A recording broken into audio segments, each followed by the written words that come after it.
Hello and a very warm welcome to our latest webinar entitled Understanding the Older Traveller, Research and Insights from Industry Experts.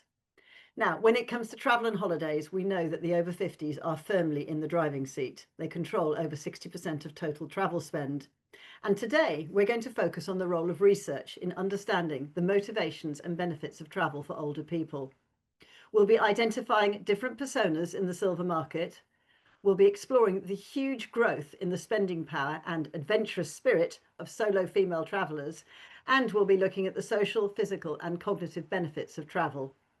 Everything that you're going to watch and learn from this webinar is underpinned by trusted research. This gives you reliable and statistically backed information as marketeers to understand your audience, as well as, we hope, giving you some great practical tips. I'm really delighted that we've brought together today 3 leading international industry experts to showcase their research. And I'm going to welcome Jasman Ahamad from the UK, Strategy Director at Accord Marketing, who will be presenting key findings from his research project, Don't Call Me Old. Then crossing the pond, we go to Carolyn Ray in Canada, CEO at Journeywoman, and she has recently produced a groundbreaking piece of research entitled Invisible No More, the Ageless Adventuress, and I can certainly relate to that one. And finally, Melissa Mitchell, the Executive Director from the Global Coalition on Aging, and she's based over in New York City, and her seminal work, Leveraging Travel as a Catalyst for Healthy Longevity, will prove why travel really is good for all of us. So without further ado, I'd like to hand over to you, please, Jasman. Thank you, Debbie. For those that don't know me, my name is Jasman Ahamad. I am the Strategy Director at Accord Marketing. We are a full-service marketing agency that specialise in 1, travel, and 2, the mature market. So hopefully well placed to be on this webinar. My role specifically is to pioneer our approach to strategy, planning and research, making sure we're kind of asking the right questions. And it's really the research that interests me the most and why I'm kind of here today to talk to you about this, the research we ran on this market. So rather than me kind of talking at you for a while, I am going to share my screen and present a couple of slides just to really explain what the research is about. So in terms of what we did, this was the main promise. There's more on this slide, but essentially the research aimed to answer one question, and that is that the travel industry often lumps all over 50s together into one group. But as you can kind of see here through our slide, we can see that there's over 25 million people that are in this group in the UK. We know that this kind of approach can be quite outdated and sometimes unhelpful. So we needed a better way to segment. What Debbie will know, and what those of you know that kind of have seen me speak at the SMA summit in the past, is that we have gone down this approach recently. So what you can do when you're segmenting the over 50s is to look at age. So you can do what other generations do and slice it into kind of generations, 10-year gaps, okay, 5 to 10-year gaps. So you can look at 50s to 55, 55 to 64, and so on, and you can kind of see how the numbers change, okay? But we wanted to do slightly different. Something slightly different, and we wanted a better way to segment. So what we did is we basically we ran a survey. We surveyed 2,000 UK adults aged 50 plus. So we went back up to the top and looked at the whole universe using a 15-minute online questionnaire. We ensured a representative sample by gender, age, and region, and we explored things like attitudes, media consumption, financial comfort, and family structure.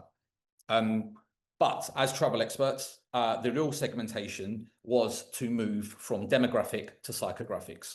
So what we did is we segmented by holiday type. So we took the whole universe of this mature market in the UK, and rather than slicing up by age, we just understood where have they been on holiday and where do they like to go on holiday? What type of holidays do they like? And we used that to segment this group. And what we did is we managed through this segmentation project to identify 6 travel personas, and you can kind of see here who they are and how they are separated and kind of the size of this audience as well. So 6 groups from activity adventurers, beach relaxers, cruisers, city explorers, group tourists, and villa retreaters. So in short, that's what that formed the basis of the research, and everything we did after that was looking at the kind of these distinct groups. And throughout the webinar, we're going to be talking about quite a few different things, but I'm just going to talk to you about a couple of key findings now. Just to pause quickly, Debbie, how are we doing for time? Is that okay? Perfect. Okay. Yeah, about another 1 to 2 minutes. Perfect. Okay. Right. Perfect. Right. So let me take you through some key findings. So this is the report, and this is the QR code for anyone that wants to scan and take a look. It's on our website, available to download. And please do contact me if you have any more questions. But there were loads of things that we found. As you can imagine, there are 6 segments, and as the visual shows here, there are lots of different ways that we sliced up the data and asked different questions. But there are a number of things that kind of stood out. And the best way to kind of explain it and wrap it up is that this group we found are both different and the same. So let me explain what I mean by that. So what we found is one of these things is a surprising 17% of this group still have young children under 5 at home, okay, of this over 50s group. And that's quite an interesting point. And that again goes possibly against a bit of a stereotype that we have of the mature market. Again, despite assumptions of financial ease, only 10% consider themselves very comfortable. The largest segment of this group describe themselves as comfortable, but indulge only occasionally. And I think that's really important because we often speak about the mature traveler as someone with the most disposable income. So actually, why aren't we targeting them? And generally that is true, but it's really important to understand that not everyone is in this disposable income, segment. Whilst only 8% of this group book a week in advance, when we look to the specific segments, we can see that the city breakers are more than twice as likely to do so. So again, generally, there's a pattern of not booking spontaneously, but when you look into the individual segments, those that generally go on city breaks are generally more spontaneous than others, which is really interesting because that's how you generally promote a lot of travel markets. Another point around a different group is that activity adventurers, they were the most sociable segment. So 6 in 10 of this segment travel with friends, compared to just maybe 2 in 10 of the overall over 50s group, which generally travel as part of a couple. Again, so that again maybe turns a bit of an association or stereotype on its head that a lot of this demographic travel in twos. There's a huge amount of people traveling in groups, but they tend to be when they are going on an activity holiday. And just one point that kind of stood out, both in the sense that it's generally they exhibit the same behavior as people, because actually when we looked at destinations of where the mature traveler likes to go, what we saw is that it generally mirrors the wider population. So most people want to go on short haul trips to Spain and long haul trips to the USA, and they want to go to spend time relaxing with family and friends.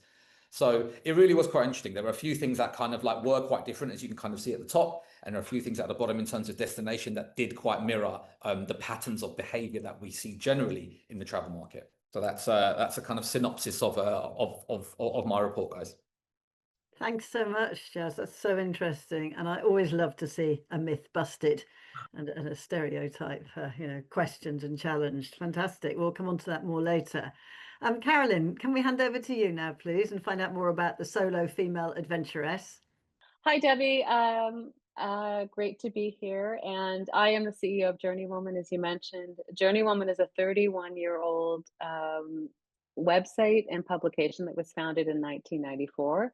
And I took it over in 2019 when the founder, Evelyn Hannon, who's Canadian, was ill, and now have been kind of expanding our presence, not just through editorial, but also looking at consulting, which is more of my background. And one of the things that I did when I took over Journeywoman was I really wanted to understand what made our readers different. So we have quite a large mailing list and a very, very loyal group of women that have been with Journeywoman, who call themselves Journeywoman members, have been with Journeywoman for over 25 years at the time. And so we started doing little pulse surveys to understand their needs and their preferences. And in 2022, we did one survey, which came back with a very surprising result, which was that 70% of women over 50 felt undervalued and kind of unseen by the travel industry. And that was a catalyst for us to dig deeper into this and really appreciate what was behind this. So in 2024, we fielded some research in partnership with Colette Travel, Intrepid Travel, and Aurora Expeditions. And I should also say with Tour Radar, who was a great partner of ours. And we sent it out not only to our readers, but also to theirs.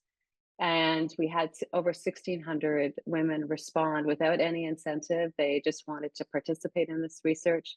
We also did 20 or so CEO interviews, speaking with CEOs in the travel industry. And then we also did a market sizing. So we wanted to understand, like, what is the market worth? Because one of the things I had noticed anecdotally was that it didn't feel like women over 50 were being represented in travel advertising and travel marketing, and even sometimes in travel products. So we really wanted to have some data behind this so that we go back to the travel industry and help create some change, some meaningful change in the ways that not just marketing happens, but also how products and services are developed. So all of this was done late last year, and we launched it in March of 2024 for International Women's Day. And what we found, and this is, you know, all kind of bound of this idea of, or contextualized in this idea of what's happening with demographics worldwide, is that for the first time ever, we have half the population over 50 and half the population under 50. And that is the first time this has ever happened in the world. But it helps you understand that the way we've always thought about age with this pyramid model isn't really relevant anymore. So we're talking about a box. And of course, women are half of the half, roughly. So when it comes to travel in particular, we know that women make a lot of the travel decisions. It's usually between 80 to 85% of all travel decisions are made by women. What we learned in this market actually is that it's closer to 98%. So it's very, very high in terms of engagement and decision-making power. And then we also were able to put a market size on this market, which we've estimated at $245 billion US, growing to $519 billion. And again, these numbers are North American that I'm talking about. In North America, we found that 66% of women over 50 are solo travelers. So that's why we focus so much on solo travels. And also, spending by women over 50 is almost equal to the total millennial marketplace. So women over 50, which encompasses 3 generations, is the second highest spenders in travel. So there were a lot of things that we learned from this research. We've been able to develop personas that look at, very specific, not just travel preferences, but look at the way women like to travel longer, how much time, how much money did they spend on travel? What are their preferred destinations? And also, what are some of the barriers to travel that we can address through product design and communications and that kind of thing.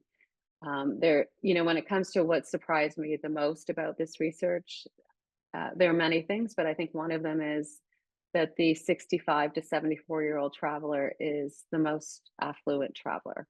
And that might be surprising to hear, but when you think about it, you have a woman who is likely retired. She may not be married. She might be widowed. She might be divorced. She is fully empowered to make her own travel decisions.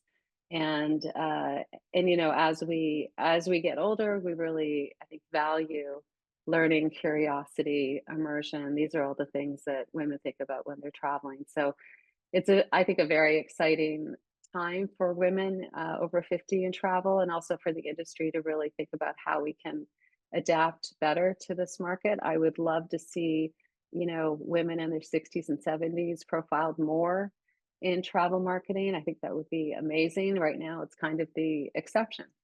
And so yes, lots of great learnings. And again, all this data we're now using with our partners as well to really think differently about the way that we approach travel product design and marketing. Wow, some amazing statistics there, Carolyn. 65 to 74, the most affluent age group. Who would have thought?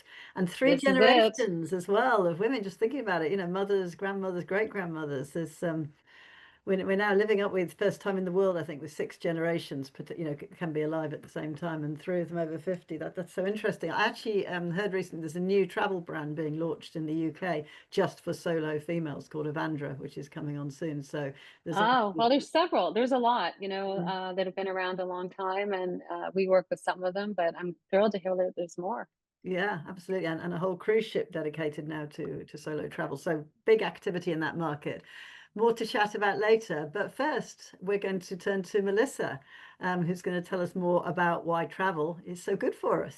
Wonderful. Thank you so much, Debbie. And I really appreciate Jazz and Carolyn's research and to learn how we really are busting myths about what it is to be older. So my name is Melissa Mitchell, and I'm Executive Director of the Global Coalition on Aging. And we are an organization that represents the business voice that looks for the positive opportunity and the fact that our society is aging. And so, Carolyn, you described it so well. We used to have this pyramid, and the younger people supported the older people at the top. And now we're going more to a box and a column. And we have to recognize that that traditional support system is not there anymore. But what we also do at the same time is we recognize that older people aren't the same as older people were before. And we also recognize that a lot of the infrastructure that was created from our social security system to health benefits, retirement, the general concept of retirement and the retirement age around 65 was created because not many people were going to live past that age. And now we see that people are living well into their 70s, 80s, 90s, and even into their hundreds. We have to kind of take a new view in terms of what is possible at these older ages. And also because we have more older people than ever, and we have fewer younger people. So fewer younger people coming into the workforce. Women just aren't having as many babies, or they're having them a lot later. And so we have to recognize that this fundamentally changes our society. So at the Global Coalition on Aging, we work with businesses, we work with governments, and really at the levels to help understand how do we reimagine what this very positive concept of aging has to do. And we like to help shift those mindsets in terms of what's possible. So what's really important? Staying healthy is really important.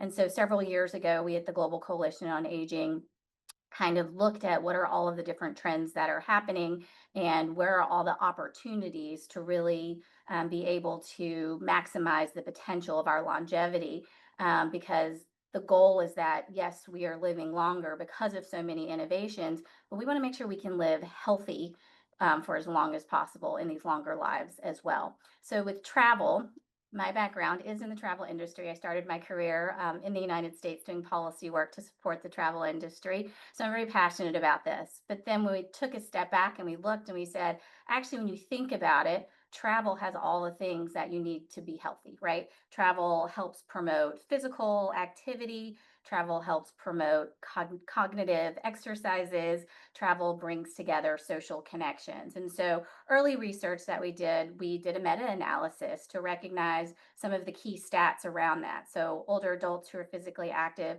have lower rates of heart disease, blood pressure. We know all of this. It's pretty obvious now, but lower rates of stroke, diabetes, and cancer.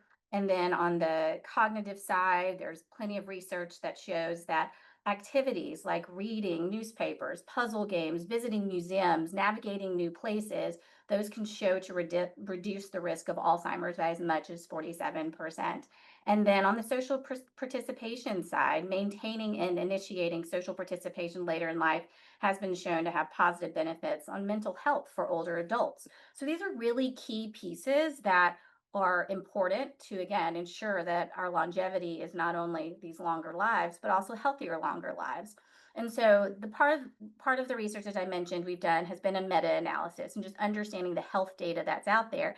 And then what we've been doing is connecting that to travel. Travel provides all of these things. And so late last year, we pulled together a roundtable of experts. So our research is a combination of this meta-analysis and expert insights. And so we brought together experts across the aging field, across the travel field, across global policy making, to have a conversation about how can we create more of a spotlight on this opportunity that is travel. And so experts from the United Nations to a clinical neuropsychologist to leaders in the travel industry who have helped to develop Airbnb, for example, folks who work in the travel agency field, to destinations, all came together. And what we did is we had a conversation about how can we help the travel industry understand this incredible opportunity, and how can we make sure that travel is more accommodating and more welcoming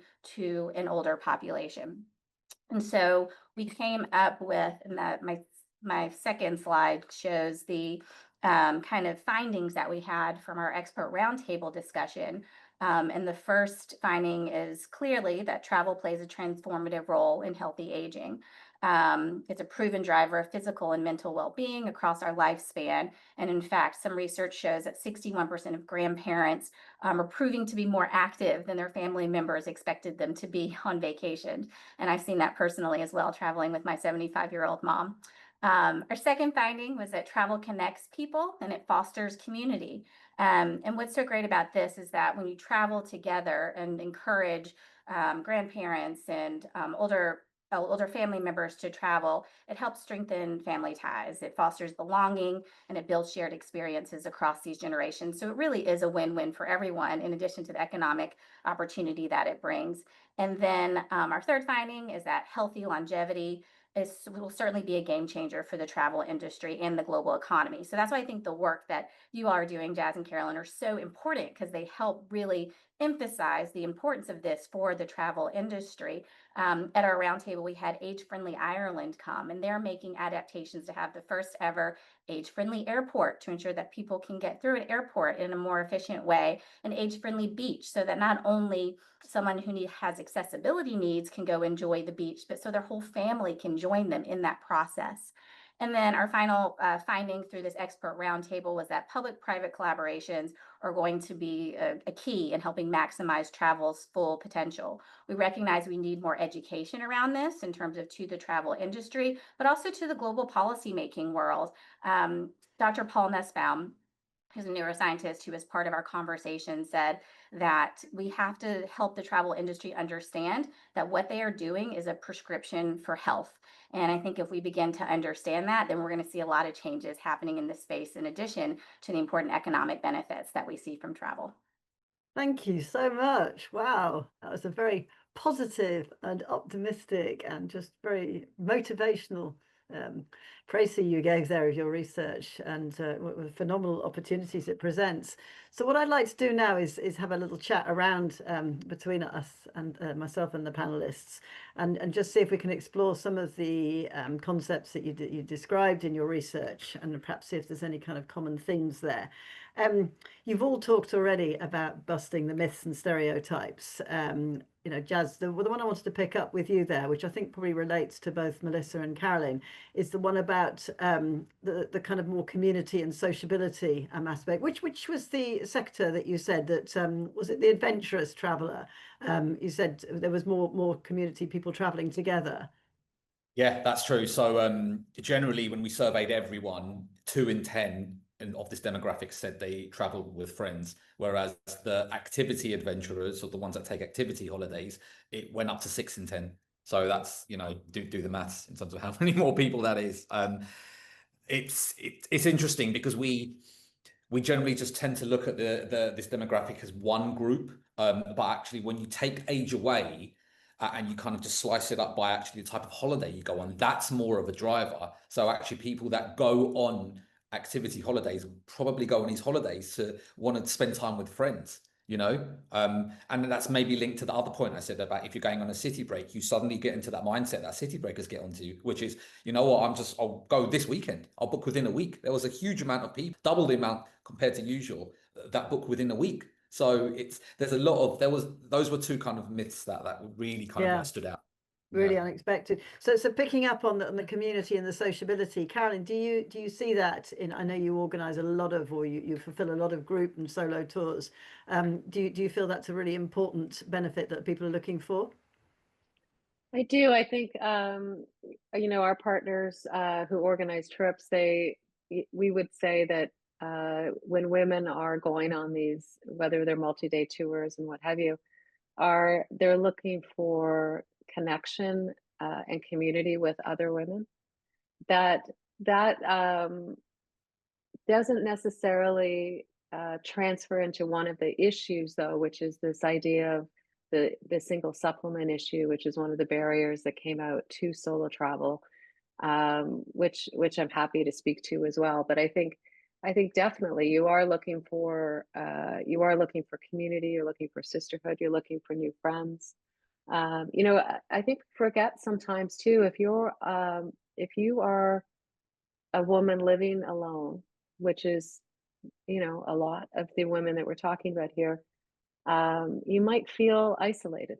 And so travel is a way for you to connect with other women, to make friends, to get connected, to find community. And I know that a lot of the women that travel with our partners with those groups, they stay loyal to those companies. You know, they'll go back again and again and again because they enjoy the experience, they enjoy the women that they meet on these trips. That's fantastic. And just as an aside, you mentioned the dreaded single supplement there. I think it's worth just spending a minute on that. I mean, I remember when I first came into sort of, you know, travel, sort of for older people like 10, 15 years ago, it was then a massive issue. Do you think there's been progress made on the single supplement? Are we actually making headway and reducing it or making it less inhospitable for single people? Yeah, I think the point is that women prefer to have their own room. And if you start with that, that is the fact. It is a fact. And when you are asked to pay more or double the same cost as two people, this is where it kind of the rub is, right? Women don't mind paying a single supplement, and they expect to. But the question is, what are the guardrails? Because you see everything, you know, I would like it to be around 20%. I think that is fair, that is reasonable. But what you see now is 50, 75, 100, you know, and I think you have to ask yourself, does that feel right? Does that feel fair that I should have to pay the cost of two people? And for companies that have built their business around the single traveler, the solo traveler, they understand how to negotiate that. There is no single supplement. It's just this is the cost, right? For businesses that have been around for a while and have maybe started catering to couples, this is a harder shift to make, and they have to look at their business model. But I think the change will happen because the customer wants to have their own room, and it's not, again, it's not a reluctance to pay it. It's just a question of what you know, what does that look like? And I see a lot of companies saying they don't charge a single supplement, they charge a room charge. You know, everyone's kind of dancing around, you know, what, oh no, we don't. Oh yes, you do. If you're charging extra above and beyond the cost of the trip, it's a single supplement. You're just not using those words. So I would like to see a little more consistency in the way that this is marketed, and a little more agreement from the industry on what is reasonable. Because if you have this enormous group of women who does not travel because of this, and it is seen as a barrier to travel, then all of the benefits Melissa's talking about don't happen, and they won't travel because it's unaffordable. So how do we kind of figure this out and come up with a way that that is inclusive of everybody and doesn't, you know, impose this additional barrier to women that want to travel on their own, who live independently already and bear the cost of their lives independently now. But then you're charged double when you travel. It just doesn't feel fair. Yeah, well, I think there's a lot of coverage in the moment in the UK press, particularly about this new cruise ship, river cruise ship, the first one, which is entirely for single travelers, with everybody in their own room, with no supplements. Obviously, Yes, that's what people want. So it's great. So moving to you, Melissa, you know, what's your feelings around that in terms of your research? I mean, did you do anything around single travel? What are your views on that? Well, I'm going to chime in on these points because I think it's important to understand what the barriers are to travel, right? And again, I see this in my own family. As you get older, you just don't feel like you have the confidence to do certain things that you could. And it depends, it varies. And I love, Jasmine, what you're saying. It's not about your age. It's not about your chronological age. It's about your capabilities, your capacities, your desires, and how you're going to travel. And so I think that's one of the challenges we have to overcome. But I think what you're addressing here in terms of the solo travelers, because I think people recognize that there are these benefits of travel. But when you're looking at issues like trying to battle what some of these fees are. Loneliness and social isolation is the single biggest challenge that we're seeing in our older population. And we know that women live longer than men. And if women are the ones who are going to be making these decisions to go on these trips, we need to make sure that we have the opportunities for women and other travelers to be able to do the things they need to do. In the UK, you have the first minister for loneliness within the government because of how big the challenge of loneliness is. So if we can communicate to government leaders as well that travel is actually a remedy to this, and it's an economic opportunity and it's a health opportunity to keep people engaged and not to have this risk of social isolation and loneliness, then I think we can make some progress and we can kind of push on some of these policies and work with the travel industry. So I think in some of our future research, which I'll talk about in a bit, it is we can get the intergenerational travel kind of up as well and do that earlier, sooner and earlier, then we can also build the confidence in people who end up being solo travelers to be able to do those things. So I'm excited about what I'm hearing here and hope we can work together to solve some of these challenges. That is exciting. Just give them their own rooms and don't exploit them. So just changing subject slightly over to you, Jazz. We're very keen at the Silver Marketing Association to give people really practical insights and things that they can learn from webinars that they can take away and use in their day jobs. What do you feel from your research, if you were going to do a couple of kind of top tips for marketers, what would you like to see them take away from what you said today? So if you're so what we have done is we have changed the way that we build these audiences in our planning tool. So a lot of our marketing is based on the tools that we have, and we build audiences and we understand their media consumption and their patterns and their lifestyles. But you need the base at the very beginning. And generally that base has been people over the age of 50 that live in a certain part of the UK and that want to go traveling. So we can build that audience. What we've done now is we've just removed the age. So we've kept the universe of everyone over 50, but we've built the people out by the psychographic information, the cruise by the cruisers, the active adventurers, the villa retreaters, and they've become our kind of personas. So everyone wants to move from demographics to psychographics. Melissa, I appreciate you mentioning it just now. We do need to do more than just kind of like target with age. It is easier said than done, because when you are planning media and when you're planning campaigns, a lot of the people you work with still need ages to actually do the marketing against.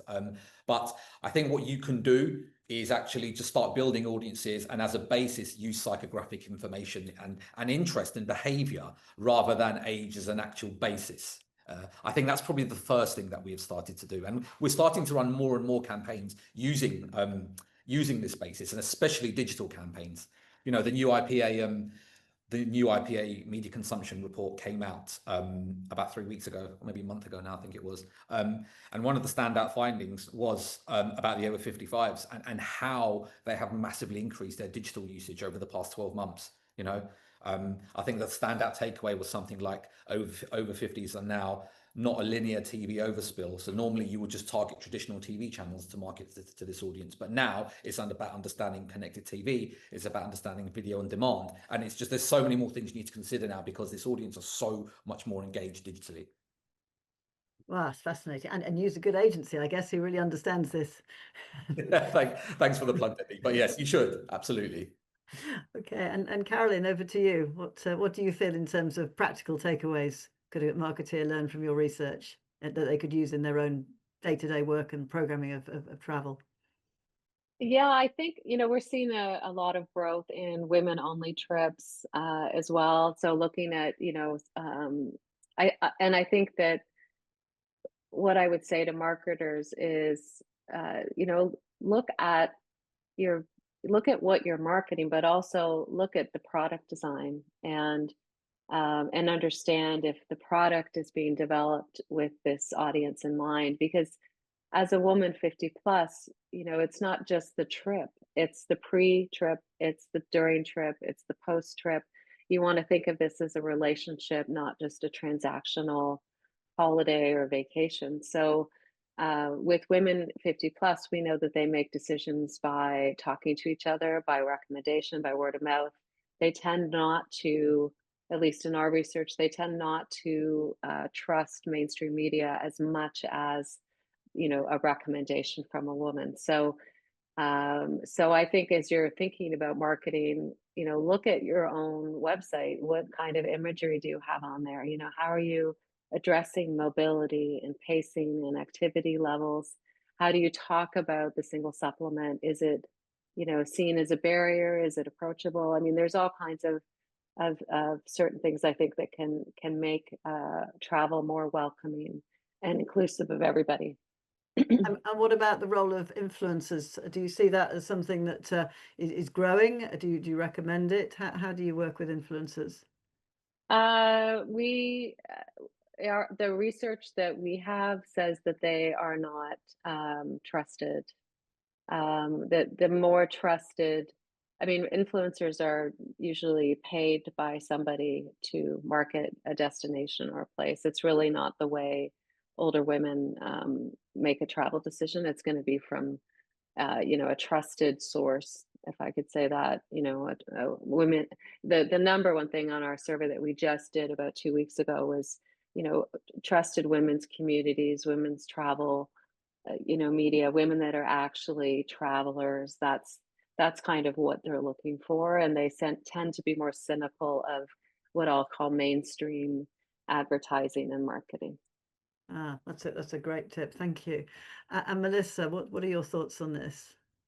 Yeah, I think we covered a lot of this, but I think what's so important is that we don't assume that, all older people are in one particular bucket. And I think interests are different, and we really need to understand kind of what those are. And I think the other thing is to ensure you understand the incredible economic opportunity for older travelers. I think historically marketers think, okay, we get a consumer really at a young age in their 20s, and then we create that stickiness and we keep them with us for as long as possible. But you get a traveler or consumer at the age of 50, you can still have them for 50 more years if you create a good relationship with them. So just think about it in terms of longevity. I think that's really important. And then to, really look at the benefits, the health benefits, right? We hear so much in terms of the doom and gloom of our health challenges as we age.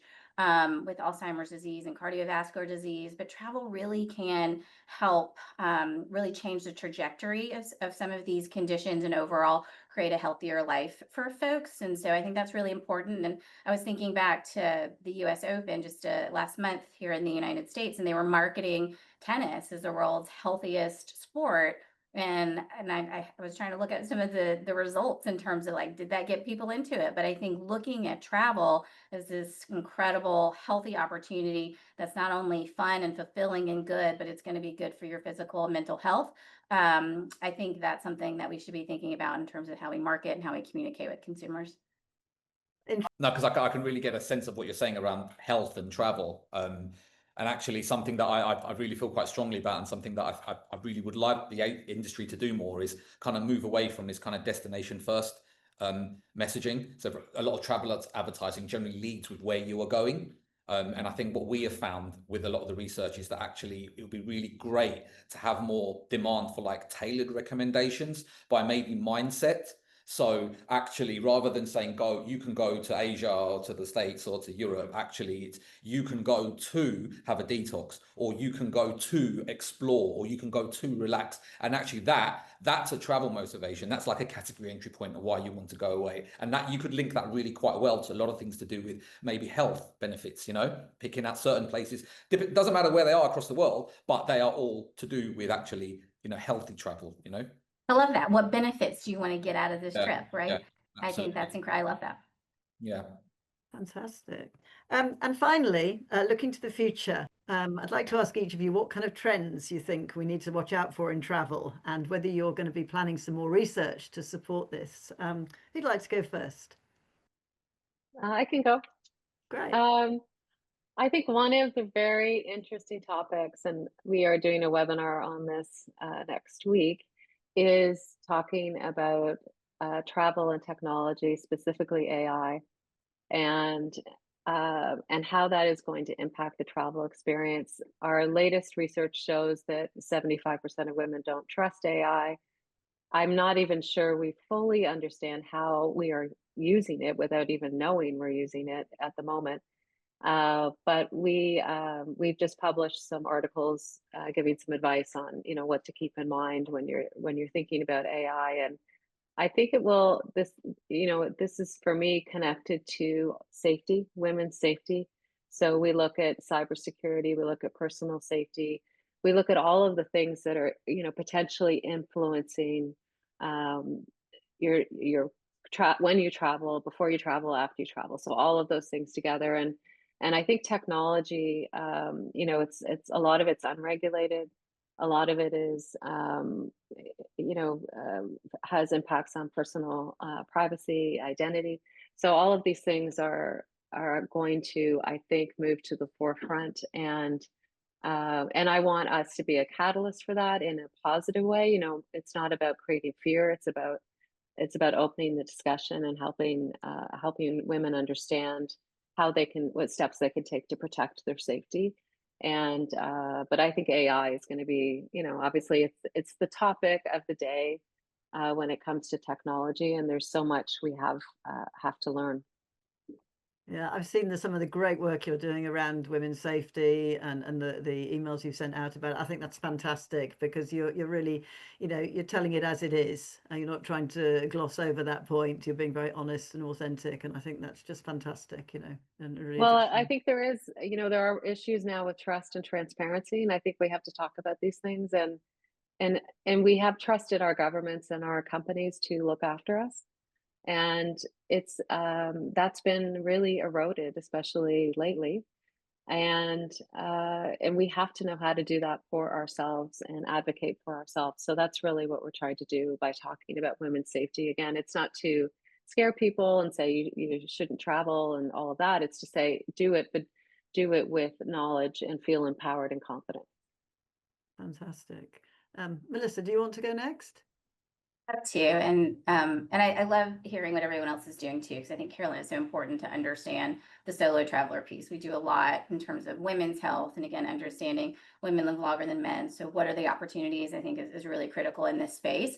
At the same time, one of the trends that we saw emerging based on our expert roundtable and our latest report was intergenerational travel. So that's something we really want to dig into and recognize what are those benefits of traveling as families across 3 or more generations. And we're seeing that more and more as a big trend that's coming up, with more than half of families choosing to have those types of vacations that include grandparents, parents, and children. And so we're really excited by that. And we're looking into, similarly, like, what are the benefits that come with that? And we know that there are certainly social connections, and there's certainly kind of legacy planning, because when people travel as families, they get to have time to kind of talk about their future and their families, and kind of where they are going with their overall legacy. And as the travel and tourism market in the silver tourism area is projected to grow by 2.6 trillion annually by 2030, we're kind of seeing that if you can engage an older traveler that has a family, because we know consistently in surveys, the number one goal and aspiration for people as they retire is to travel. And then many want to travel with their families for all the other benefits that we see there. Then we see this as a really incredible trend with positive health benefits, positive family and community benefits. And we know that 55% of families are booking multi-generational trips now. So our next piece of research, and this is on my third slide, is going to dig into that. And we hope that we'll be able to, at the beginning of next year, be able to really prove out some of those incredible benefits. I myself recently took a multi-generational trip. As I mentioned, my mom's 75. We lost my dad 4 years ago, and she just decided she only traveled with him, and she couldn't do it by herself anymore. She has 3 daughters. We were very encouraging of her to do so. She has multiple grandchildren. And so we just decided we were going to do a trip together. And to the stat I said earlier, I was surprised with how she pushed herself physically.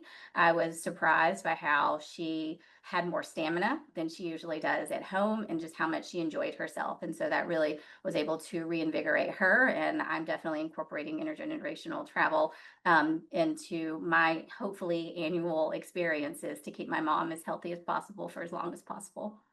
That's amazing. I love the idea that because she wasn't with contemporaries, she felt energized by the generation below. That's wonderful. Fantastic. Thank you. And Jasmine, do you want to close with your thoughts and predictions for the future? Absolutely. I mean, oddly enough, I also very much believe that kind of multi-generational travel is a big thing.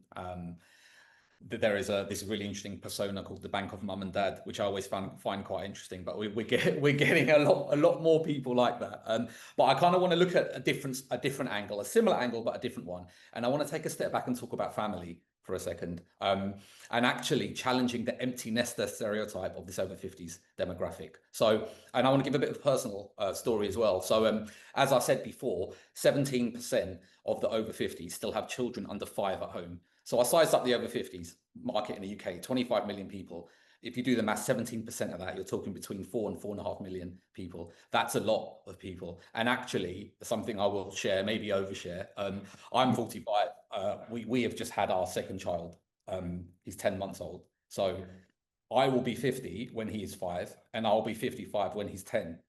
So I will be in this bracket of people. So I will be a family. We'll be still in the family bracket, but we will be over 50. So that's not really something you see reflected in imagery. We're always so focused about portraying the empty nester over 50 in a positive light. You know, we talk a lot about that at the SMA summit, Debbie. But actually, maybe one thing that I want to see more of is actually, Melissa, you mentioned it at the very beginning, you know, women are having kids older. And that is something that I noticed a lot when we were going to all of our scans. I could see so many people actually of a certain age. And I'm now in that. So actually, I'd like to see older families reflected in imagery better. Fantastic. And you're so right, you know, people in their 50s at the school gate is so much, you know, something that we see now that we just would never have seen, you know, 20, 30 years ago. And, you know, when your kids There too, Jess. Sorry? I said I'm there too, an older parent with a young kid. There you go. 2 out of our 4 panelists. Fantastic. You know, it feels like somehow that the travel industry is really just not keeping up. And I think what we're all doing is we're all, you know, pushing forward these new ideas on behalf of our communities and readers and clients and that kind of thing. But it's kind of like, let's get caught up, you know, let's get caught up, travel industry, because there's a lot of really big opportunities here for you. And we want to see ourselves reflected in the marketing and in the communications. And it just feels, from all of you, it just feels like there's a little bit of a gap here, like not seeing us. And we're seeing beautiful people and beautiful places, but it's not reflective of reality. Absolutely. Well, I mean, Jasmine, you're a perfect echo of your own piece of research. Don't call me old. Yeah, well, exactly. You know, but it's funny because we've all spoken about, all really hammered home a specific topic. You know, how I've spoken about not looking at age as a barrier, because actually there are so many things that you should slice up and dice in terms of this demographic. You know, and you know, Melissa, you spoke about, you know, I might be doing your summary for you, Debbie, but Melissa, you spoke about health benefit. You know, which is a huge cultural thing in terms of the benefit of travel, and something we don't really speak enough about. And then Carolyn, obviously, the absolutely right. The whole women driving travel, and they're the ones making the decisions. You know, what more? How can brands better be speaking to these kind of like niches or these subsets? You know that. Brilliant. Well, I could not have summarized it better than that. That is absolutely perfect. You absolutely can. We could talk all afternoon, but we have to draw a line and stop. And I just wanted to thank so much Carolyn, Melissa, and Jasmine for absolutely fascinating insights and research. And we're now going to show you the slide, which has got all of the 3 research projects on it with the QR codes, so that you can download and read more. And you can also contact each of our fantastic panelists if you want to discuss further. So on behalf of the Silver Marketing Association, thank you again. I really hope that you found this panel discussion interesting, enlightening, entertaining, and giving you some real insights for your forward thinking. Thank you.